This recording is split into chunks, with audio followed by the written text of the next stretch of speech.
లేయా, యాకోబు మొదటి భార్య. ఇష్టపడని భర్త, ద్వేషించే చెల్లి అయినా కూడా లేయా తన ఆత్మవిశ్వాసాన్ని ఎప్పుడూ కోల్పోలేదు. 6 కుమారులు, 1 కుమార్తెకు జన్మనిచ్చింది. కష్టాల్లో లేయా దేవుణ్ణి స్తుతించినట్టుగా, ఒంటరితనంలో దేవుణ్ణి స్తుతించినట్లుగా, ద్వేషించబడిన ప్రతిసారి దేవుని దగ్గరకు వచ్చింది, ప్రేయర్ చేసింది. దేవుడు ఆమె మొర విన్నాడు, తోడుగా ఉన్నాడు. లేయా శ్రమను చూసి, ద్వేషించబడ్డాన్ని చూసి దేవుడు బహుమానాలు ఇచ్చాడు.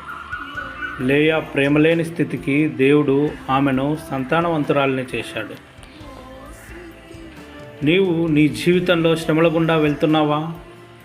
నీ చుట్టూ ఉన్న వారితో ద్వేషించబడుతున్నావా? ఇదిగో, నిన్ను సృష్టించిన దేవుడు నీ వెంట ఉన్నాడు.